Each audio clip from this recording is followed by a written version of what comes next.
السلام عليكم ورحمة الله وبركاته. وعليكم السلام ورحمة الله. الحمد لله وكفى وسلام على عباده الذين اصطفى أما بعد. فأعوذ بالله من الشيطان الرجيم. بسم الله الرحمن الرحيم. إن عدة الشهور عند الله 12 شهرا في كتاب الله وما خلق السماوات والأرض منها 4 حرم ذلك الدين القيم.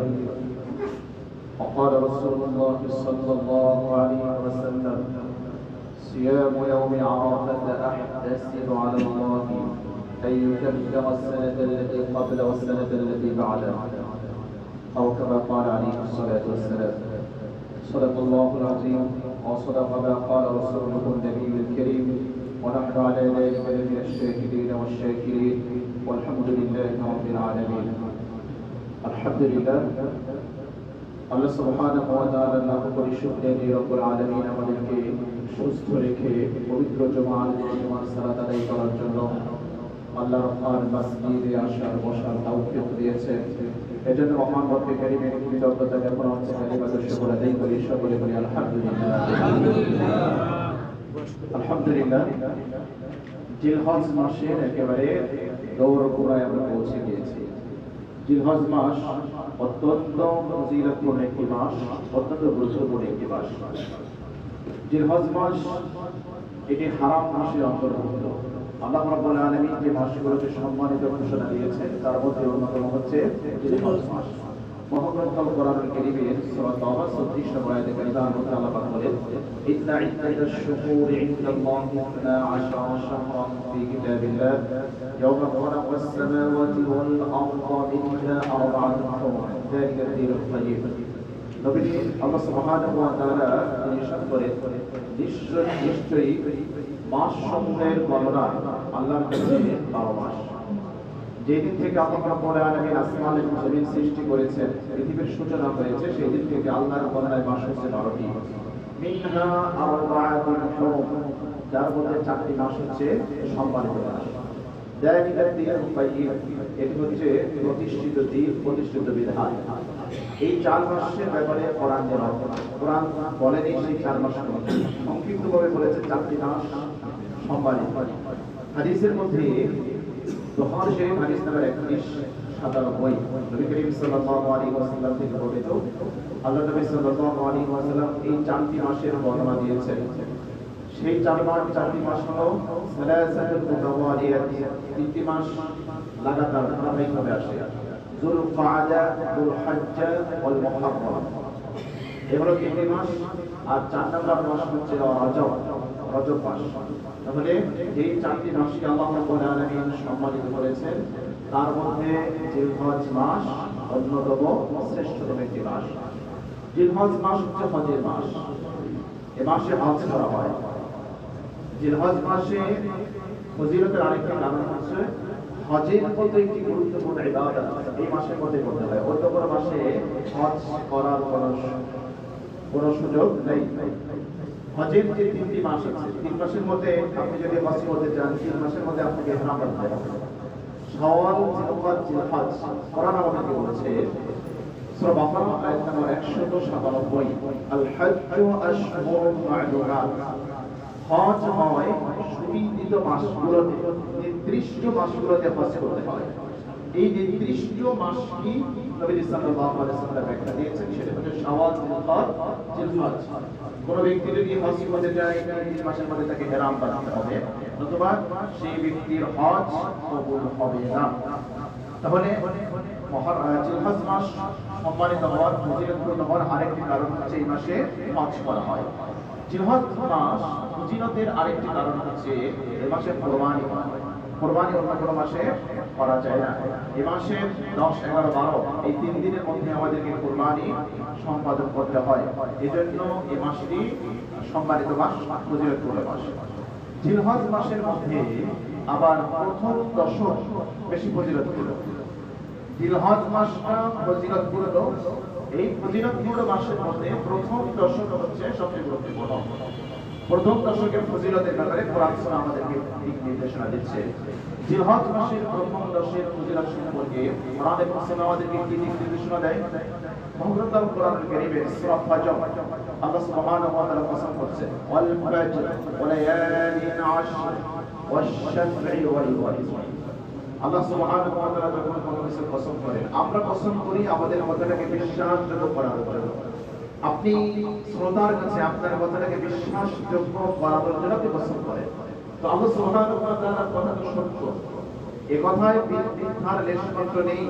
Oman আসদাকু মিনাল্লাহি কিলা, কোরআন আমাদেরকে বলছে আল্লাহর চেয়ে সত্য কথা কি হতে পারে? আল্লাহর কথা সন্দেহের লেশমাত্র নেই। তারপরে আল্লাহ সুবহানাহু ওয়া তাআলা কসম করেন, এজন্য কসম করেন যার কসম করেন, যেই জিনিসের কসম করেন তার গুরুত্ব বোঝানো, অথবা কসম করে যা বলেন তার গুরুত্ব বোঝানোর জন্য আল্লাহ সুবহানাহু ওয়া তাআলা কসম করেন। তো আল্লাহ সুবহানাহু ওয়া তাআলা এখানে কসম করছেন, ওয়াল ফজরের শপথ, ওয়া লায়ালিন আশর, 10 রাত্রির শপথ, ওয়াশ-শাফঈ, জোড়ের শপথ, ওয়াল বিদর, বিজোড়ের শপথ। এখন কোরআন তো ফজর যে কোনো ফজর হতে পারে, 10 রাত যে কোনো 10 রাত হতে পারে, জোর যে কোনো জোর সংখ্যা হতে পারে, বেজোড় যে কোনো বেজোড় সংখ্যা হতে পারে। ব্যাখ্যা কি? নবী করিম সাল্লাল্লাহু আলাইহি ওয়াসাল্লাম ব্যাখ্যা দিয়েছেন। মুসনাদ আহমদ আমাদের হাদিস এসেছে, ফাসনাদ হাদিস এসেছে। নবীজি সাল্লাল্লাহু আলাইহি ওয়াসাল্লাম বলেন, ইন্নাল আশরা আশরুল আদহা, এখানে যে আল্লাহ সুবহানাহু ওয়া তাআলা 10 রাতের কসম করেছেন, ওয়ালা ইয়ালিন আশর, এই 10 রাতের দ্বারা উদ্দেশ্য হচ্ছে জিলহজ মাসের প্রথম যে 10 রাত, এই 10 রাতে কসম করেছেন। তারপরে আল্লাহ সুবহানাহু ওয়া তাআলা ওয়াল বিদরে, বিজোড়ের কসম করেছেন। এখানে বিদর দ্বারা উদ্দেশ্য হচ্ছে ইয়াউম আরাফা, আরাফার দিনে কসম আল্লাহ পাক করেছেন। ওয়াশ-শাফঈ, আল্লাহ জোড়ের কসম করেছেন, এটা হচ্ছে ইয়াউমুন নাহর, জিলহজ মাসের 10 তারিখ কুরবানির দিন যেটাকে আমরা বলি, এই কুরবানির দিনের কসম আল্লাহ সুবহানাহু ওয়া তাআলা এই আয়াতের মধ্যে করেছেন। তাহলে আল্লাহ সুবহানাহু ওয়া তাআলা যতগুলো কসম করেছেন, ফজর দ্বারা উদ্দেশ্য কি? অধিকাংশ মুফাসসিরিনে কেরামের মতে ফজর দ্বারা উদ্দেশ্য হচ্ছে আরাফার দিনের ফজরের কসম আল্লাহ পাক করেছেন। তাহলে বোঝা গেল ফজর, 10 রাত, জোড় বেজোড় সব কিছু আপনার এই জিলহজ মাসে। কাজেই বোঝা গেল যে আল্লাহ সুবহানাহু ওয়া তাআলা যেটা কসম করেছেন নিঃসন্দেহে সেটার গুরুত্ব অনেক বেশি, যার কারণে আল্লাহ সুবহানাহু ওয়া তাআলা এটা কসম করেছেন। হাদিসের মধ্যে জিলহজ মাসের প্রথম দশকের ফজিলত সম্পর্কে নবী সাল্লাল্লাহু আলাইহি ওয়াসাল্লাম আমাদের দিক নির্দেশনা দিয়েছেন। আল্লাহ রাসূল সাল্লাল্লাহু আলাইহি ওয়াসাল্লাম ইরশাদ করেছেন, বুখারী শরীফ হাদিস নাম্বার 969, তিরমিজি হাদিস নাম্বার 757, মিশকাত হাদিস নাম্বার 460। নবী সাল্লাল্লাহু আলাইহি ওয়াসাল্লাম বলেছেন, আল আমালু ফিল আইয়ামিল আশর আফদালু মিনাল আমালি ফি হালিহা। আল্লাহ নবী সাল্লাল্লাহু আলাইহি ওয়াসাল্লাম বলেছেন, এমন কোন দিন নেই যেই দিনসমূহে নেক আমল আল্লাহর নিকট বেশি প্রিয় জিলহজ মাসের প্রথম 10 দিন। তার মানে হচ্ছে জিলহজ মাসের প্রথম দশকের আমল আল্লাহর কাছে সবচেয়ে বেশি প্রিয়। নবী সাল্লাল্লাহু আলাইহি ওয়াসাল্লাম এটা বললেন, তারপর সাহাবায়ে কেরাম প্রশ্ন করলেন, ক্বালু ওয়ালাল জিহাদু ফি সাবিলিল্লাহ, হে আল্লাহর নবী, আল্লাহর রাস্তায় জিহাদ করা অন্য সময় এটা কি জিলহজ মাসের 10 তারিখের আমলের চেয়ে ফজিলত কম? আল্লাহর নবী যখন বললেন জিলহজ মাসের প্রথম দশকে আমল করা আল্লাহর কাছে সবচেয়ে বেশি প্রিয়, আমরা কিন্তু এই দশকে হেলায় হেলায় কাটিয়ে থাকি। কেউ গরু কিনতে 4 দিন 5 দিন 6 টাকা ব্যয় করে, বিভিন্ন হাটে ঘুরি, বিভিন্ন কেনাকাটায় ব্যস্ত থাকি, কিন্তু জিলহজ মাসের ফজিলত যে এত বেশি আমরা অনেকে জানি না, আমল তো অনেক পরে কথা। নবীজি বললেন, যত দিন দুনিয়াতে আছে এর মধ্যে সবচেয়ে আল্লাহর কাছে প্রিয় 10 দিনের যে আমল, এটা হচ্ছে জিলহজ মাসের প্রথম দশক। সাহাবায়ে কেরাম প্রশ্ন করলেন, হে আল্লাহর নবী, জিলহজ মাসের প্রথম দশকের ফজিলত বুঝলাম, যদি কোনো ব্যক্তি অন্য সময় জিহাদ করে, জিহাদ তো নিঃসন্দেহে এটা অত্যন্ত স্যাক্রিফাইস, আত্মত্যাগের একটা ইবাদত। জিহাদের ময়দানে গেলে আপনার জীবন, আপনার সম্পদ সবকিছুকে আল্লাহর রাহে উৎসর্গ করার একটা সম্ভাবনা থাকে। জিহাদের ময়দানে আপনি শহীদ হতে পারেন, আবার ফিরে আসতে পারেন। সুতরাং এখানে জীবন নাশের হুমকি আছে, জীবন উৎসর্গ করার হুমকি আছে। এটা ছোটখাটো ইবাদত নয়। সাহাবায়ে কেরাম জিজ্ঞেস করলেন, ক্বাল ওয়ালাল জিহাদ, ক্বালা ওয়ালাল জিহাদ। নবী সাল্লাল্লাহু আলাইহি ওয়াসাল্লাম বললেন, অন্য সময় জিহাদ করা থেকেও জিলহজ মাসের 10 তারিখের ইবাদত আল্লাহর কাছে বেশি। সুবহানাল্লাহ। তবে জিহাদের তো ক্যাটাগরি আছে। নবীজি বললেন, ইল্লা রাজুল খরাজা, তবে যে ব্যক্তি জিহাদের ময়দানে বের হবে ইউখাতিরু বিনাফসিহি ওয়া মালিহি ফালাম ইয়ারজি' বিশাই'ইন, নিজের জান মাল নিয়ে যে ব্যক্তি জিহাদের ময়দানে গিয়েছে এ ব্যক্তি আল্লাহর রাস্তায় শহীদ হয়ে গিয়েছে, এ ব্যক্তি আল্লাহর রাস্তায় শাহাদাত হয়ে বরণ করেছে, তার জান মাল কোনটি ফিরে আসে না, সে ব্যক্তি কথা বলতে। অন্য সময়ে যদি কোনো ব্যক্তি জিহাদ করে জিহাদ মাস ছাড়া জিহাদ মাসে জিহাদ করে আরো বেশি ফজিলত, সে ব্যক্তি যদি শহীদ হয়ে যায় তার জান মাল সব আল্লাহর নামে উৎসর্গ হয়ে যায়, সেটা ভিন্ন কথা। তার সাথে জিহাদ মাসের এই 10 তারিখে নফল ইবাদত এটা কম্পেয়ার করা যাবে না। আরেকটা হাদিস আমরা দেখি, হাদিসটি সহিহ তারগীব ওয়া তারহিবের মধ্যে এসেছে। নবী সাল্লাল্লাহু আলাইহি ওয়াসাল্লাম বলেছেন, মা মিন আমালিন আযকা ইনদাল্লাহি আযজা ওয়া জাল্লা ওয়া লা আ'যামা আজরান মিন খায়রিন ইয়া'মালুহু ফিল আশরিল আযহা। নবী সাল্লাল্লাহু আলাইহি ওয়াসাল্লাম বলেছেন, যেসব আমলের মাধ্যমে আল্লাহর সন্তুষ্টি ও মর্যাদা লাভ করা যায়, জিলহজ মাসের 10 দিনের আমল হচ্ছে তার মধ্যে শ্রেষ্ঠ। আপনি যে আমলের মাধ্যমে আল্লাহর সন্তুষ্টি অর্জন করতে চান, অর্জন করতে পারবেন, যে আমলের মাধ্যমে আল্লাহর প্রিয় হতে পারবেন, আল্লাহর কাছে বেশি উজ্জ্বল সওয়াব প্রতিদান অ্যাওয়ার্ড আপনি আল্লাহর কাছ থেকে লাভ করবেন, এটা হচ্ছে জিলহজ মাসের প্রথম দশক, জিলহজ মাসের প্রথম 10 দিন।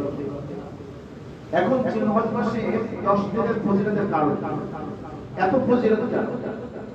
জিলহজ মাসের প্রথম দশকের ফজিলত এত বেশি হলো নবী সাল্লাল্লাহু আলাইহি ওয়াসাল্লাম যেটা অন্য সময় জিহাদ করার চেয়ে এই 10 দিনে ইবাদত করাকে বেশি ফজিলতপূর্ণ বললেন। স্বাভাবিক জিহাদ নবী সাল্লাল্লাহু আলাইহি ওয়াসাল্লাম আল্লাহর কাছে প্রিয় হওয়ার জন্য জিলহজ মাসের 10 দিনের কথা বললেন। প্রশ্ন হলো যে এটা বেশি কেন? আল্লামা ইবনে হাজার আসকালানী রাহিমাহুল্লাহ তাআলা তিনি বলেন, والذي يصل أن السبب في امتياز عشر ذي الحجة لمكان اجتماع أمهات العبادات فيه। আল্লামা ইবনে হাজার আসকালানী রাহিমাহুল্লাহ যিনি বুখারী শরীফের সবচেয়ে গ্রহণযোগ্য ব্যাখ্যা গ্রন্থ ফাতুল বারী যিনি লিখেছেন, তিনি বলেন যে এই জিলহজ মাসের 10 দিনের ফজিলতের অন্যতম কারণ হলো এই 10 দিনের মধ্যে আল্লাহ সুবহানাহু ওয়া তাআলা সব ইবাদত করার সুযোগ তৈরি করে দিয়েছেন। এমন কিছু ইবাদত আছে যা জিলহজ মাসের আপনি সময় করতে পারবেন না। এক নম্বর হচ্ছে হজ, হজ করতে হলে আপনাকে জিলহজ মাসে করতে হবে। দুই নম্বর হচ্ছে কুরবানি, এই কুরবানি আপনি জিলহজ মাসের অন্য মাসে করার কোনো সুযোগ নেই। তাহলে জিলহজ মাসে হজও করা যায়, কুরবানিও আদায় করা যায়, সালাতও আদায় করা যায়, সিয়ামও পালন করা যায়, সাদাকাও করা যায়, সব কিছু করা যায়, যাকাত আদায় করা যায়, সব ভালো আমল করা যায়। কিন্তু জিলহজ মাস চলে গেলে দুটো আমল আছে যা করা যায়, একটা হচ্ছে হজ আর একটা হচ্ছে কুরবানি। এজন্য যেহেতু জিলহজ মাসের প্রথম দশকে জিলহজ মাসে আল্লাহ সুবহানাহু ওয়া তাআলা সমস্ত ইবাদত করার সুযোগ তৈরি করে দিয়েছেন, সৃষ্টি করে দিয়েছেন, এজন্য জিলহজ মাসের ফজিলত এত বেশি। তাহলে জিলহজ মাস ফজিলতপূর্ণ, জিলহজ মাসের মধ্যে প্রথম দশক আরো ফজিলতপূর্ণ, প্রথম দশকের মধ্যে আরাফার দিন আরো ফজিলতপূর্ণ, আরাফার দিবসটা আরো ফজিলতপূর্ণ। যেমন রমজান মাস ফজিলতপূর্ণ, শেষ দশক আরো ফজিলতপূর্ণ, শেষ দশকের মধ্যে লাইলাতুল কদরটা আরো বেশি ফজিলতপূর্ণ। ঠিক একই ভাবে জিলহজ মাস ফজিলতপূর্ণ, সম্মানিত মাস, প্রথম দশক বেশি ফজিলতপূর্ণ, প্রথম দশকের মধ্যে আছে আবার আরাফা। আরাফার দিনের ফজিলত সম্পর্কে নবী সাল্লাল্লাহু আলাইহি ওয়াসাল্লাম আমাদের কি দিক নির্দেশনা দিয়েছেন? কোরআন একটি ব্যাপারে আমাদের কি বলে? আরাফার দিন এত ফজিলতপূর্ণ কেন? একটা কারণ হচ্ছে এদিন আল্লাহ রাব্বুল আলামিন উম্মতে মুহাম্মাদের উপর তার নিয়ামতের পরিপূর্ণতার ঘোষণা দিয়েছেন। সুবহানাল্লাহ। আল্লাহ সুবহানাহু ওয়া তাআলা এই দিন এই উম্মার উপরে আল্লাহ সুবহানাহু ওয়া তাআলার যে নিয়ামত সেটা পূর্ণ করে দিয়েছেন, তার ঘোষণা দিয়েছেন। আল্লাহ সুবহানাহু ওয়া তাআলা জিলহজ মাস নবী সাল্লাল্লাহু আলাইহি ওয়াসাল্লাম যখন বিদায় হয়েছিলেন আরাফার দিন, জুমার দিন আরাফার ময়দানে যখন ছিলেন, আল্লাহ সুবহানাহু ওয়া তাআলা নাযিল করলেন, আল-ইয়াওমা আকমালতু লাকুম দীনাকুম ওয়া আতমামতু আলাইকুম নি'মাতি ওয়া রাদিতু লাকুমুল ইসলামা দীনা। সূরা মায়দা আয়াত নম্বর 3, 5 নম্বর সূরা 3 নম্বর আয়াত।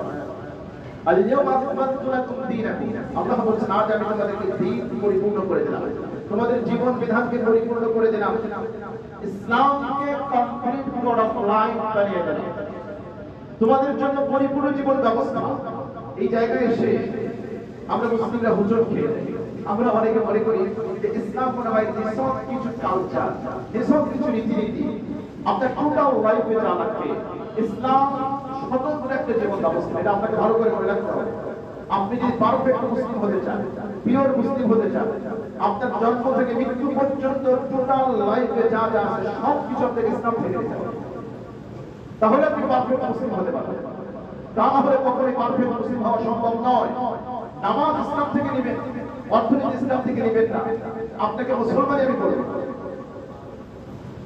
রোজা আপনি ইসলাম থেকে নেবেন, কিন্তু আপনি আপনার বিচার আপনি অন্য জায়গা থেকে নেবেন, আপনাকে মুসলমান করার কোনো সুযোগ নেই। আপনার টোটাল লাইফে যা দরকার আপনি একটা সহজ কথা বলেন, একটা সহজ কথা বুঝেন। কোন কোম্পানি যদি কোনো প্রোডাক্ট উৎপাদন করে, এই কোম্পানির প্রোডাক্টটা ভালোভাবে চলার জন্য একটা ম্যানুয়াল আছে। প্রত্যেকটা প্রোডাক্টের সাথে দেখবেন একটা কোম্পানির একটা ম্যানুয়াল আছে না, কিভাবে সেটা পরিচালিত হবে। এটা একটা লজিক্যাল কথা। আমরা যদি এটা বিশ্বাস করি যে প্রত্যেক কোম্পানির একটা ম্যানুয়াল আছে, একটা তার ফর্মুলা আছে, ওইটা হলো তাদের জীবন পরিচালিত হতে হবে। সবাই আমরা বিশ্বাস করি, সবাই আমরা জানি আমাদের সৃষ্টি করেছেন কে? বলেন না কে? আল্লাহ যদি আমাদের সৃষ্টি করেন, আমাদের জীবন কিভাবে পরিচালিত হবে সবচেয়ে বেশি কার্যকর ফর্মুলা পাওয়া হবে কার? আল্লাহ। এটা 100% লজিক্যাল, যৌক্তিক কথা। আপনি যদি এটা বিশ্বাস করেন যে আপনার জীবন আল্লাহ সৃষ্টি করেছেন, তাহলে আল্লাহর ম্যানুয়াল, আল্লাহর ফর্মুলা আপনাকে মানতে হবে। আল্লাহর এই ক্যাটালগের নামই হচ্ছে মহাগ্রন্থ। সুতরাং আপনার জীবন যদি ব্যক্তি জীবন, পারিবারিক, সামাজিক, অর্থনৈতিক, দুনিয়া আখিরাত প্রত্যেকটা জায়গায় যদি আপনি সফলতা চান, আল্লাহর ক্যাটালগ এই নামক এই কোরআন আপনাকে মানতে হবে, গ্রহণ করতে হবে। তাছাড়া সম্ভব নয়। কখনোই মানুষের জীবনে সম্পদ আসবে না, শান্তি আসবে না। তন্ত্র মন্ত্র, অমকিজম তমকিজম এগুলো দিয়ে মুসলমানের জীবনে কখনো শান্তি আসতে পারে না, কখনোই আসবে। এটা ভালো করে বলে রাখবেন। তো আল্লাহ বলছেন আল ইয়াউমা আকমালতু লাকুম দীনাকুম, এটা ভালো করে এই আয়াতটা আমাদের প্রত্যেকের জানা দরকার। 5 নাম্বার সূরা 3 নাম্বার আয়াত, সূরা মায়েদার 9 নম্বর আয়াত, 3 নাম্বার আয়াত। আল্লাহ বলছেন বান্দা আমি তোমার দ্বীনকে পরিপূর্ণ করে দিলাম। এই যে একটা আয়াতের পরে 2 দিন পরে স্মৃতি দেওয়া দরকার, তাহলে আপনাদের জেনে ক্লিয়ার হবে। আল্লাহ বলছেন আমি তোমাদের দ্বীন পরিপূর্ণ করে দিলাম, তোমার জীবন ব্যবস্থা ফুলফিল। এখানে কোনো খাটতি নেই, এখানে কারো কাছ থেকে আর করে আসতে হবে না, কারো কাছে গিয়ে ভিক্ষার ঝুলি নিয়ে দাঁড়াতে হবে না আপনাকে। আপনার জীবন ব্যবস্থা টোটালি পরিপূর্ণ করে দিয়েছেন কে? আল্লাহ সুবহানাহু ওয়া তাআলা। আপনি বলেন যে না আমার জীবন পরিপূর্ণ না, আমার পলিটিক্স, আমার রাষ্ট্র ব্যবস্থাটা আমি আব্রাহাম লিঙ্কনের কাছ থেকে, তার কাছ থেকে, তার সংশয়ে আমি আমার রাষ্ট্র ব্যবস্থা পরিচালনা করব, তাহলে আপনি সরাসরি আয়াতের বিরুদ্ধে বিদ্রোহ করছেন। আপনি যদি বলেন আল্লাহ বলেছেন তোমার জীবন ব্যবস্থা ফুলফিল, আল্লাহ বলেছেন তোমার দ্বীন পরিপূর্ণ, আপনি বলেন যে না আমার জীবন তো পরিপূর্ণ না, বিচার ব্যবস্থাটা আমি বিরোধিতা করছি, তাহলে সরাসরি আপনি সূরা মায়েদার 3 নম্বর আয়াতের বিরুদ্ধে দাঁড়িয়ে বিদ্রোহ ঘোষণা করে দেবেন। আল্লাহ বলেছেন জীবনটা ফুলফিল, টোটালি আমি কমপ্লিট করে দিয়েছি। আপনি বলেন না অর্থনীতি আমি ইহুদিদের কাছ থেকে, তাহলে আপনি সূরা মায়েদার 3 নম্বর আয়াতের বিরুদ্ধে বিদ্রোহ করলেন, বিদ্রোহ ঘোষণা করলেন। এখন বলেন কোন ব্যক্তি যদি আল্লাহ আয়াতের বিরুদ্ধে, কোরআনের কোন আয়াতের বিরুদ্ধে দাঁড়ায়, তাকে মুসলমান বলার সুযোগ আছে? বলেন সুযোগ আছে? কত আপত্তি দিতে পারবেন? কোন মুফতি, কোন ইসলামিক স্কলারের কাছে যাওয়া হয়? আপনি এই দৃষ্টিকোণ থেকে চিন্তা করে দেখবেন যে আপনার দেশে কত পার্সেন্ট মুসলিম আছে। আপনি সূরা মায়েদার 3 নম্বর আয়াতটা সামনে রেখে আপনি নিজেকে প্রশ্ন করেন এবং আপনার দেশের মুসলিমদেরকে প্রশ্ন করেন, তাহলে আপনি ফাইন্ড আউট করতে পারবেন যে এই দেশের, এই সমাজের কত পার্সেন্ট মানুষ মুসলিম। এই আয়াতের দিকে যাচাই করেন। সূরা মায়েদার 3 নম্বর আয়াতের সামনে এটাকে ধরেন একটা আয়না, একটা দর্পণ, 3 নম্বর আয়াত একটা দর্পণ, একটা আয়না, একটা গ্লাস, স্বচ্ছ গ্লাস, আমি তার সামনে দাঁড়ালাম যে 3 নম্বর আয়াত এটা বলছে আমার জীবনে টোটাল সবকিছু আল্লাহ পাক পরিপূর্ণ করে দিয়েছেন। আপনি বলেন যে না নামাজ আল্লাহর কাছ থেকে নেব, কোরআন থেকে নেব, যাকাত কোরআন থেকে নেব, হজ কোরআন থেকে নেব, কিন্তু চুরি করলে শাস্তিটা আমি আল্লাহর কাছ থেকে নেব না।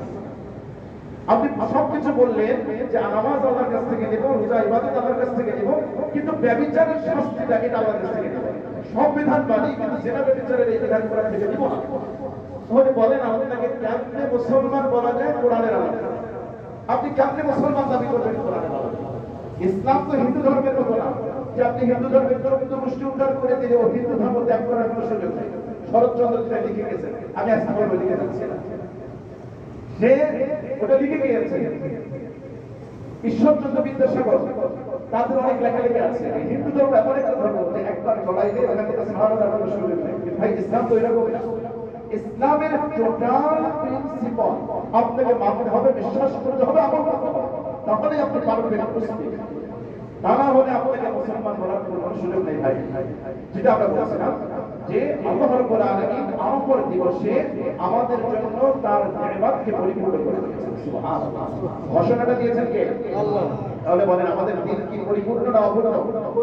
আমাদের জীবন ব্যবস্থার জন্য কারো কাছে ভিক্ষার ঝুলি নিয়ে যাওয়া লাগবে? তাহলে আল্লাহ পাক আমাদেরকে এত বড় নিয়ামত দিয়েছে, কিন্তু বিশ্বাসঘাতক জাতি আমরা, মুসলিম জাতি, আল্লাহর এগুলোকে বাদ দিয়ে দৌড়াদৌড়ি করবে এখানে সেখানে, শান্তি কামনা আসবে। মুসলমানের জীবনে শান্তি আসবে কার পক্ষ থেকে? বিজয় আসবে কার পক্ষ থেকে? আল্লাহর পক্ষ থেকে। আপনি এখানে নক করবেন না, আপনি এই জায়গায় নক করবেন না, কিন্তু নক করবেন অন্য জায়গায়। বলেন ভাই আমাদের জীবনে এই বিপদ মুসিবত আসবে। এই হোক, আল্লাহ সুবহানাহু ওয়া তাআলা বলছেন اليوم أكملت لكم دينكم وأتممت عليكم نعمتي ورضيت لكم الإسلام دينا। আপনি সব কিছু বললেন, ঠিক আছে আমি সব কিছু মানি, কিন্তু ছেলের বিয়ে মেয়ের বিয়ে একটু ওয়েস্টার্ন কালচার একটু না করে মানে তো সব এগুলো সব ইসলাম থেকে নিলাম, ওইটা একটু অন্য জায়গা থেকে। এজন্য বিয়ে শাদীতে গেলে, আমাদের ছেলে মেয়েদের বিয়ে শাদীতে গেলে তখন দেখা যায় কে কত বড় হাজির সাহেব আর কে কত বড় নামাজি, আর ইসলাম কতটুকু ভালোবাসি। আমাদের বিয়ে শাদীর অনুষ্ঠানে গেলে মাশাআল্লাহ তখন বোঝা যায়, তখন আমরা ভালো করে বুঝতে পারি। এজন্য আমরা অনেক সময় মাপ চাই। তো দাওয়াত দিতে আসলে যদি ওই সময় বিয়ে শাদী দাওয়াত দেয় না, অনেক সময় হাত ধরে মাপ চাই, ভাই আমাদের সাথে মাপ করেন, আমাদেরকে ওই দিকে নিয়ে না। ওইখানে গেলে আমাদের ড্রেস থেকে মানুষ করে বলে ভাই আমরা কষ্ট কোনো কিছু মনে হয় চিড়িয়াখানার করে চলতো, আমাদের থেকে এমন করে লাগাই।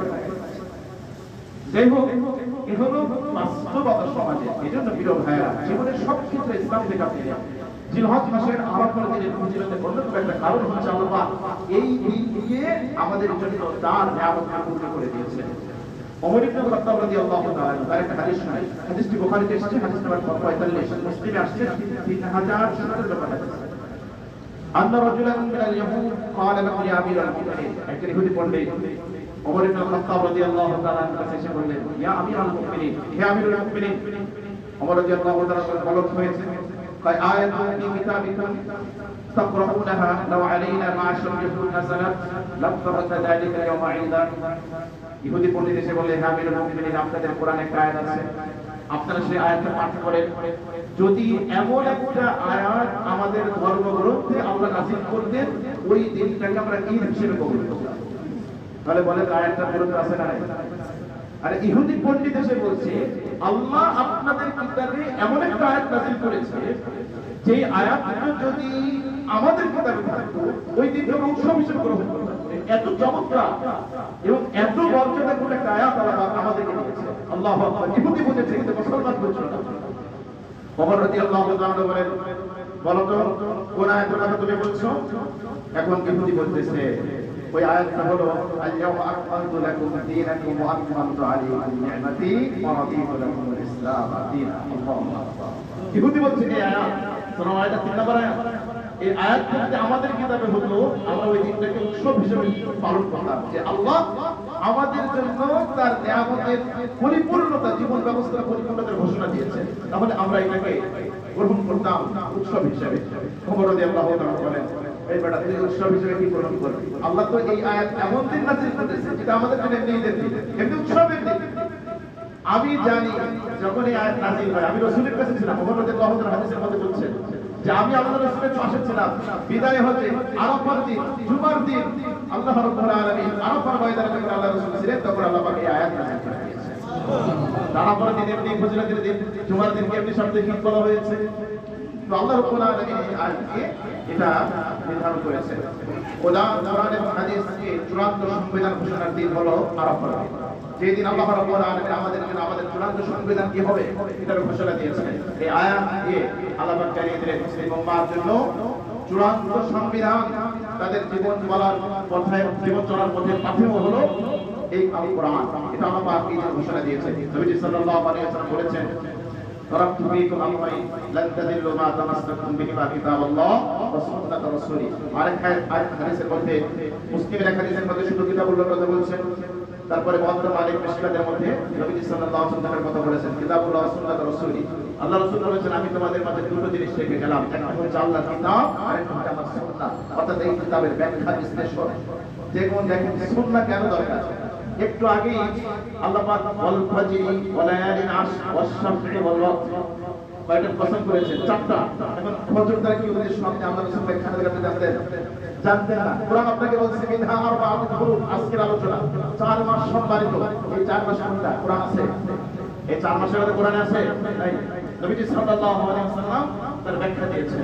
এজন্য সুন্নাহ হচ্ছে কোরআনের পরিপূরক, কোরআনের ব্যাখ্যা বিশ্লেষণ হচ্ছে রাসূলের সুন্নাহ। আর এই দায়িত্ব আল্লাহ রাব্বুল আলামিন রাসূলকে দিয়েছেন। ইন্না আনজালনা ইলাইকা যিকরা লিতুবাইয়িনা লিন-নাস। ও নবী, আপনাকে প্রেরণের অন্যতম উদ্দেশ্য হলো আপনার উপর আমি যে জিকির নাযিল করব, কোরআন নাযিল করব, এটা ব্যাখ্যা করে আপনি মানুষকে জানাই। আল্লাহু আকবার। তাহলে আরাফার দিবসে ফজিলতের আরেকটা কারণ হচ্ছে এই দিন আল্লাহ রাব্বুল আলামিন কোরআন এবং সুন্নাহকে মুসলমানের চূড়ান্ত সংবিধান হিসেবে তার ঘোষণা দিয়েছেন। আল্লাহ সুবহানাহু ওয়া তাআলা এই দিনের কসম করেছেন, আরাফার দিনের কসম করেছেন, ওয়াস-সামা'i যাতিল বুরুজ ওয়াল ইয়াউমিল মাওউদ ওয়া শাহিদিন ওয়া মাশহুদ। ওয়াস-সামা'i যাতিল বুরুজ, কক্ষপথ বিশিষ্ট মহাশক্তির কসম, আসমানের কসম। এরপর আল্লাহ পাক বলেন ওয়াল ইয়াউমিল মাওউদ, প্রতিশ্রুত দিবসের কসম, ওয়া শাহিদিন ওয়া মাশহুদ, শাহিদ উপস্থিত, মাশহুদ যাকে উপস্থিত করা হয়। আল্লাহ পাক চারটা জিনিসের কসম করেছেন। তাহলে আকাশ আসমান তো আমরা বুঝি, আসমানের কসম করেছে। ওয়াল ইয়াউমিল মাওউদ, এগুলো তার উদ্দেশ্য কি? নবীজি সাল্লাল্লাহু আলাইহি ওয়াসাল্লাম এগুলো নিজেই ব্যাখ্যা দিয়েছেন। যেখানে ইয়াউমুল মাওউদ দ্বারা কি উদ্দেশ্য, শাহিদ দ্বারা কি উদ্দেশ্য, মাশহুদ দ্বারা কি উদ্দেশ্য। নবীজি সাল্লাল্লাহু আলাইহি ওয়াসাল্লাম বলেছেন যে আল ইয়াউমুল মাওউদ দ্বারা উদ্দেশ্য হচ্ছে প্রতিশ্রুতি দিন, মানে কিয়ামতের দিন। শাহিদ দ্বারা উদ্দেশ্য হচ্ছে জুমার দিন। আল্লাহ রাব্বুল আলামিন জুমার দিনে কসম করেছেন। হাদিসের মধ্যে এসেছে, দেখলাম নবীজি বলেছেন জুমার দিবসে বান্দা যে নেক আমলগুলো করবে, এই নেক আমলগুলো কিয়ামতের দিবসে বান্দার জন্য সাক্ষী হবে। সুবহানাল্লাহ বলেন। এজন্য আল্লাহ পাক শাহিদ বলেছেন, সাক্ষীর কসম। মাশহুদ, আরাফার ময়দানে যেহেতু মানুষ উপস্থিত হয়, এজন্য আল্লাহ রাব্বুল আলামিন আরাফার দিবসের কসম করেছেন। আমি আগেই বলেছি, আল্লাহ সুবহানাহু ওয়া তাআলা কোন জিনিসের কসম করে তার মানে হচ্ছে ওই দিবসের ফজিলত আছে, গুরুত্ব আছে। 4 নাম্বার আরাফার দিবস ফজিলতের কারণ হচ্ছে আল্লাহ সুবহানাহু ওয়া তাআলা এই আরাফার ময়দানে মানব জাতি থেকে রূহের জগতে আল্লাহ তাআলা সাক্ষী নিয়েছেন। মহাগ্রন্থ কোরআনুল কারীমের মধ্যে সূরা আরাফ 7 নম্বর সূরা 172 নম্বর আয়াত, রূহের জগতে আমরা সবাই একটা সাক্ষী দিয়ে এসেছি। আলাস্তু বিরাব্বিকুম ক্বালু বালা। আল্লাহ রাব্বুল আলামিন আদম আলাইহিস সালাতু ওয়াস সালামের পিঠ হতে, মেরুদণ্ড হতে তার সমস্ত সন্তানদের আত্মাকে বের করেছেন। এরপরে আরাফার ময়দানের সন্নিকটে নামান নামক স্থানে আল্লাহ রাব্বুল আলামিন এই স্বীকৃতিটা দিয়েছেন, আলাস্তু বিরাব্বিকুম, আমি তোমাদের রব নই? ক্বালু বালা, সবাই একবারে স্বীকার করে আসছে যে অবশ্যই আপনি আমাদের রব, অবশ্যই আপনি আমাদের রব। এজন্য আরাফার দিবসের ফজিলত। পঞ্চম, এই দিবসে আল্লাহ রাব্বুল আলামিন সবচেয়ে বেশি মানুষকে জাহান্নাম থেকে মুক্ত ঘোষণা করেন। সুবহানাল্লাহ। মুসলিমের হাদিস 1348 নম্বর হাদিস, ইবনে মাজাহ 3014 নম্বর হাদিস। আয়েশা রাদিয়াল্লাহু তাআলা আনহা থেকে বর্ণিত, তিনি বলেন মা মিন, নবী সাল্লাল্লাহু আলাইহি ওয়াসাল্লাম ইরশাদ করেছেন, মা মিন ইয়াউমিন আকসারা মিন আন ইউতিকাল্লাহু ফীহি 'আবদান মিনান নার মিন ইয়াউমি আরাফা। আল্লাহ সুবহানাহু ওয়া তাআলা আরাফার দিবসে যত মানুষকে জাহান্নাম থেকে মুক্ত করেন, অন্য কোন সময় জাহান্নাম থেকে এত বেশি মানুষকে মুক্ত করেন না। সুবহানাল্লাহ, সুবহানাল্লাহ। وإنه لا يدعو ثم يباهي بهم الملائكة فيقول ما أراد هؤلاء। আল্লাহ রাব্বুল আলামিন বান্দার নিকটে নিকট করতে এবং বান্দাদেরকে নিয়ে তিনি ফেরেশতাদের সাথে গর্ব করেন, সুম্মা ইউবাহি, ফেরেশতাদের নিয়ে গর্ব করেন। কোন হাদিসের ভিতরে ডিটেইলস এসেছে, এই হাদিসের ভিতরে সংক্ষেপে এসেছে। আল্লাহ সুবহানাহু ওয়া তাআলা বলেন আতাউ শাআসান গুলামা, এদের মেরে চুল আরাফার ময়দানে যখন হাদিস সাহেবরা উপস্থিত হয়, চুলগুলো এদের মেরে থাকে, ওখানে আর গোসল করে পরিপাটি করা থাকে না, তারপরে ইহরামের কাপড়গুলো একটা ময়লা হয়ে যায়।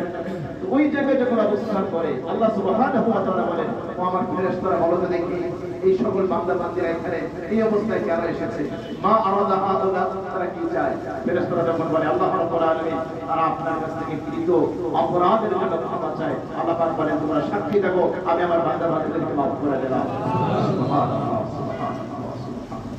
তাহলে আরাফাত দিবসের ফজিলতের আরেকটা কারণ হচ্ছে এই দিবসে আল্লাহ রাব্বুল আলামিন অসংখ্য বনি আদমকে জাহান্নাম থেকে মুক্ত করেন এই দিবসে ফেরেশতাদের কাছে বান্দাদেরকে নিয়ে আল্লাহ সুবহানাহু ওয়া তাআলা গর্ব করেন মুসনাদ আহমদের হাদিস 8033 নম্বর হাদিস নবীজি সাল্লাল্লাহু আলাইহি ওয়াসাল্লাম বলেছেন ইন্নাল্লাহা আযজা ওয়া জাল্লা ইবাহি মালাইকাতা আল্লাহ সুবহানাহু ওয়া তাআলা এই দিবসে আশিয়াত আরাফাতা বিআহলি আরাফা আরাফার দিবসে সকালবেলা বিকেলবেলা যারা ওখানে উপস্থিত হবে আল্লাহ সুবহানাহু ওয়া তাআলা তাদেরকে নিয়ে ফেরেশতাদের সাথে গর্ব করেন ফায়াকুলু উযুরু ইলা ইবাদি আতাউরি শাআসান মুবারা আল্লাহ পাক ফেরেশতাদেরকে বলেন ফেরেশতারা দেখো তো আমার বান্দা আমার বান্দীরা কিভাবে এখানে এসে এলোমেলো কেশ চুলগুলো বিক্ষিপ্ত কাপড়গুলো ময়লা আমার বান্দারা এখানে এসে জমা হয়েছে বলো তো দেখি তারা কি চায় কি করে আল্লাহ রাব্বুল আলামিন ফেরেশতাদের কাছ থেকে স্বীকৃতি দেন তারা কি চায় আল্লাহ পাক ঘোষণা দেন আমি আমার বান্দাদেরকে মাফ করে দিলাম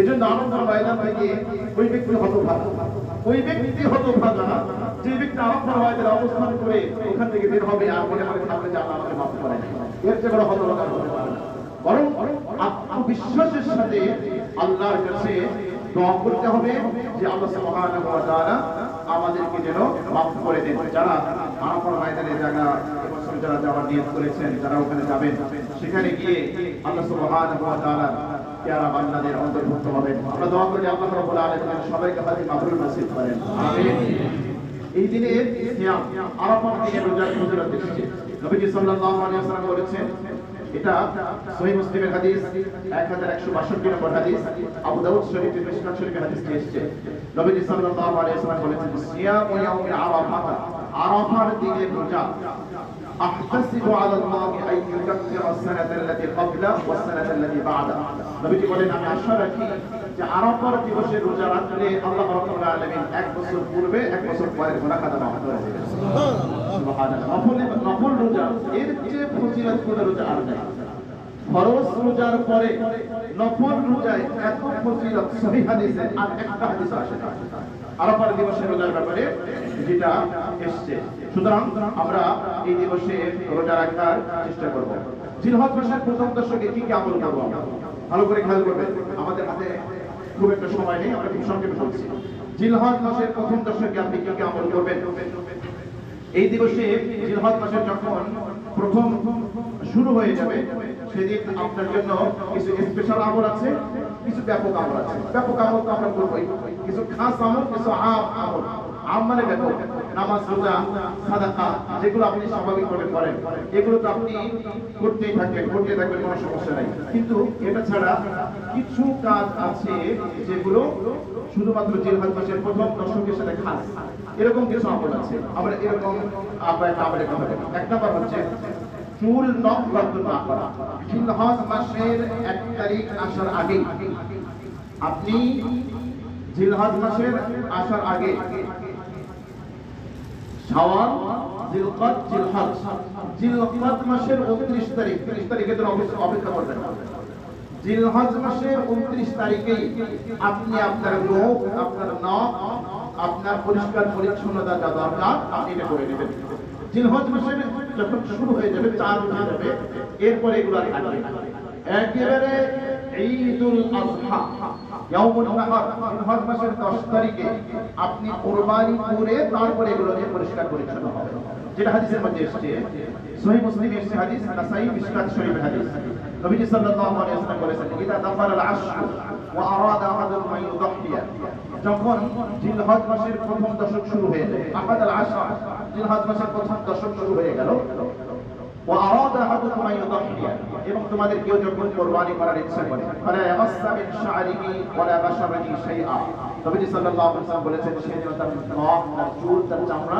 কোনো কিছুই না কাটে এটা হলো একটা হাদিস এখন প্রশ্ন হলো যে ব্যক্তি এই হাদিসের মধ্যে এসেছে নবী সাল্লাল্লাহু আলাইহি ওয়াসাল্লাম বলেছেন যে যারা কুরবানি করার ইচ্ছা করে তারা কাটবে না। এখন প্রশ্ন হলো যারা কুরবানি করার সামর্থ্য নাই তারা কি করবে? আমরা আরেকটা হাদিস দেখি। হাদিস আবু দাউদে এসেছে 2790 নম্বর হাদিস, নাসাইতে এসেছে 4365 নম্বর হাদিস। নবীজি সাল্লাল্লাহু আলাইহি ওয়াসাল্লাম একবার কুরবানির ফজিলত বয়ান দিচ্ছিলেন। কুরবানির জন্য প্রত্যেকটা ফসলের বিনিময়ে আল্লাহ পাক কি দান করবেন। তখন একজন সাহাবী, গরীব সাহাবী, তিনি জিজ্ঞেস করলেন, ইয়া রাসূলুল্লাহ, আমি যদি মানিহা ছাড়া অন্য কোনো প্রাণী না পাই। মানিহা বলা হয় আরবের মানুষরা যারা দুগ্ধবর্তী উট, বকরি বা ছাগল কোনো গরিব মানুষকে দুধ খাওয়ার জন্য দিত, এটাকে মানিহা বলা হয়। ধরুন আপনার 5টা উটে দুধ দিচ্ছে, আরেকজন গরিব মানুষ আছে তার একটা উটও নাই, আপনি একটা উটকে ওই গরিব মানুষটাকে দিলেন, আচ্ছা ঠিক আছে তুমি তোমার এই উটের যতদিন দুধ হবে দুধ খেয়ে তুমি এটা আমাকে ফেরত দিও। এটাকে আরবিতে বলা হয় মানিহা। হাদিসের মধ্যে মানিহা শব্দ এসেছে। তো এক সাহাবী জিজ্ঞেস করলেন, ইয়া রাসূলুল্লাহ, কুরবানি এত ফজিলত, আমি তো গরিব মানুষ, আমার কাছে যদি মানিহা থাকে, কেউ যদি আমাকে এরকম মানিহা দেয়, আমি কি মানিহাকে কুরবানি করে দিব? নবী সাল্লাল্লাহু আলাইহি ওয়াসাল্লাম বললেন, না, মানিহা কুরবানি করা না, মানিহার মালিক তো তুমি না, মানিহার মালিক কে? অন্য কেউ। এখন কুরবানির ফজিলত শুনে কেউ একজন অন্য মানুষের গোয়াল থেকে বড় একটা ষাঁড় এনে জবাই করে দিল, হবে এটা? এটা সওয়াবের থেকে হবে? মনে হবে সওয়াব তো হবেই না, আর আমাদের কি হয় না, সওয়াব হয় না। তো এখন এই ফজিলত, কুরবানির ফজিলত শুনে আবার এটা কেউ না শুরু করে যে অন্যের মাল থেকে গরু ছাগল ধরে এনে তারপরে সেখানে কি করবে, আকিকা করবে, কুরবানি করবে, এরকম যেন না হয়। নবীজি বললেন, না, তুমি খবরদার এটা করবে না। নবীজি বললেন, না, ওয়ালাকিন খুয মিন শারিকা ওয়া আসফারিকা ওয়া তাকুসসু শারিবাকা ওয়া তাহলুকু আনাতাকা ফাতিলকা তামামু উযহিয়াতিকা। নবীজি বললেন, তুমি এক কাজ করবা, কুরবানির দিন তুমি তোমার চুল কাটবা, নখ কাটবা, তোমার গোঁফ ছোট করবা, তোমার নাভির নিচের পশম পরিষ্কার করবা, এটাই হচ্ছে তামামু উযহিয়াতিকা, তোমার পরিপূর্ণ কুরবানি। তার মানে বুঝে গেল যে এই সাহাবীও যদি জিলহজ মাসের শুরু থেকে এগুলো না কাটে, বরং জিলহজ মাসের 10 তারিখে কুরবানি করার পরে সে এই কাজগুলো করে, তাহলে সেই ব্যক্তির জন্য আল্লাহ রাব্বুল আলামিন কি করবেন, সওয়াব দান করবেন। কাজেই আমরা যারা কুরবানি করব, যারা আমরা কুরবানি করব না, প্রত্যেকেই আমরা কি করব, প্রত্যেকেই আমরা নখ, চুল এগুলো আমরা জিলহজ মাসের আগেই যা পরিষ্কার করা দরকার করে ফেলবো। অনেকে প্রশ্ন করবে, হুজুর এই 10 দিনে দাড়ি কাটা যাবে? ভাই, দাড়ি কাটার সাথে 10 দিনের সম্পর্ক না, দাড়ি কোনো সময় কাটা যায় না।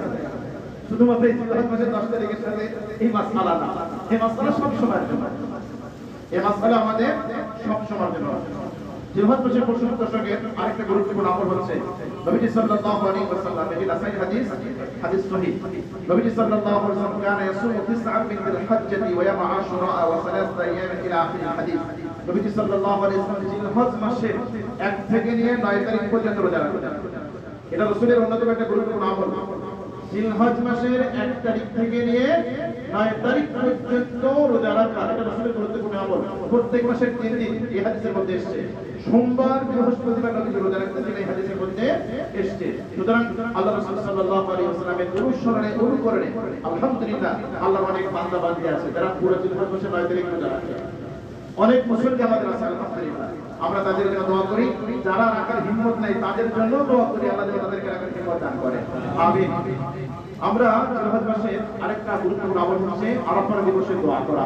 খায়রুদ দুআ দুআ ইয়াউম আরাফা, আরাফার দিনের শ্রেষ্ঠ একটা দোয়া, যেই দোয়াটা নবীজি করেছেন, অন্যান্য নবীরাও করেছেন। আরাফার দিবসে একটা দোয়া আছে যেটা তিরমিজি, তারপরে মিশকাত শরীফের হাদিসে এসেছে। ওই দোয়া হলো লা ইলাহা ইল্লাল্লাহু ওয়াহদাহু লা শারীকা লাহু লাহুল মুলকু ওয়া লাহুল হামদু ওয়া হুয়া আলা কুল্লি শাইইন কাদির। বিশেষ করে যারা হজে যাওয়ার ইরাদা করেছেন, হজের পুরো টোটাল প্যাকেজের মধ্যে যে দোয়াগুলো সহিহ সুন্নাহ দ্বারা প্রমাণিত, তার মধ্যে অন্যতম একটা দোয়া হচ্ছে এটা। আরাফার ময়দানে আপনি এই দোয়াটা বেশি বেশি করবেন। এটা বলছেন নবীজি বলছেন খায়রুদ দুআ, এটা নবীজি সাল্লাল্লাহু আলাইহি ওয়াসাল্লাম বলেছেন ওয়া খায়রু মা কুনতু আনা ওয়ান নাবিয়্যুনা মিন ক্বাবলি। নবীজি বলেছেন আমি যত দোয়া করেছি এর মধ্যে শ্রেষ্ঠ দোয়া, অন্যান্য নবীরা যত দোয়া করেছেন তার মধ্যে শ্রেষ্ঠ দোয়া হচ্ছে এটা। সুবহানাল্লাহ, তাহলে কত চমৎকার একটা দোয়া, লা ইলাহা ইল্লাল্লাহু ওয়াহদাহু লা শারীকা লাহু লাহুল মুলকু ওয়া লাহুল হামদু ওয়া হুয়া আলা কুল্লি শাইইন কাদির। আরেকটা গুরুত্বপূর্ণ আমল হচ্ছে আমরা জিলহজ মাসের প্রথম 9 দিন আমরা রোজা রাখার চেষ্টা করব। প্রথম 9 দিন আমরা রোজা রাখার চেষ্টা করব। বিশেষ করে জিলহজ মাসের 9 তারিখের রোজাটা যেন আমরা কেউ মিস না করি। জিলহজ মাসের 9 তারিখের রোজাটা আমরা কোনোভাবেই যেন মিস না করি। আমরা যেটা বললাম যে এই দিন রোজা রাখলে এক বছর পূর্বে এক বছর পরে বরকত আল্লাহ রাব্বুল আলামিন মাফ করে দিবেন। কুরবানির ফজিলত সম্পর্কে আমরা পরবর্তী নিউজ দেব ইনশাআল্লাহ। এখন একটা গুরুত্বপূর্ণ প্রশ্ন আসছে, যে প্রশ্ন নিয়ে প্রত্যেক বছরই বিতর্ক শুরু হয়ে যায়। প্রশ্ন আপনার মনেও খসখস করতেছে, হুজুর জিলহজ মাসের আরাফা রোজা তো বললেন 9 তারিখে রাখবো, এটা কি হাজী সাহেবরা যখন আরাফার ময়দানে অবস্থান করে ওই সময় রাখবো নাকি জিলহজ মাসের 9 তারিখে রোজা রাখবো? এটা নিয়ে একটা বিতর্ক চলে। আপনি 1 থেকে 9 তারিখ পর্যন্ত রোজা রাখবেন, তাহলে আর কোনো বিতর্ক নেই, সব বিতর্ক উঠবে। 1 থেকে নিয়ে 9 তারিখ পর্যন্ত রোজা রাখবেন, কোনো বিতর্ক নেই। আর যদি বলেন হুজুর আরেকটু কমাই দেন, তাহলে বলবো 8 তারিখও রাখেন 9 তারিখও রাখেন, তাহলে আর কোনো কনফিউশন নাই, কিছু নাই। 8 তারিখও রাখছেন 9 তারিখও রাখছেন। তবে যদি বলেন হুজুর আমি একটা রাখবো, তাহলে আমি বলবো জিলহজ মাসের 9 তারিখ রাখবেন, জিলহজ মাসে 9 তারিখ রাখবেন। এখন এটার পিছনে যুক্তি কি? এটার পিছনে এক নম্বর লজিক হলো, দেখেন রোজার সাথে সম্পর্ক হলো চাঁদের, চাঁদের সাথে সম্পর্ক রোজা। আপনি চাঁদ দেখলে রোজা রাখবেন, চাঁদ দেখলে রোজা ছাড়বেন। সুতরাং আমি খুব সংক্ষেপে বলছি, রোজার সাথে সম্পর্ক হলো চাঁদের।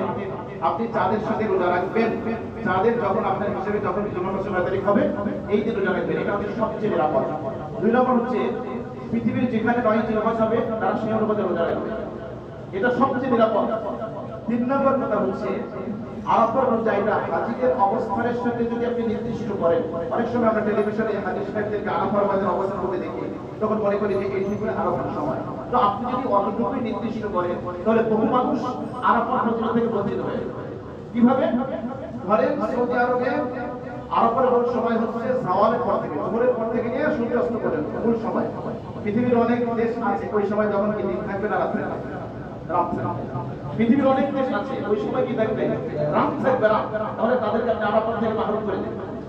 আপনি যদি বলেন যে আরাফার দিবসে হাজীরা অবস্থান করছে কতটুকুই ফজিলতের সময়, তাহলে বহু মুসলিম বহু দেশে আছে যারা আরাফার ফজিলতই পাবে।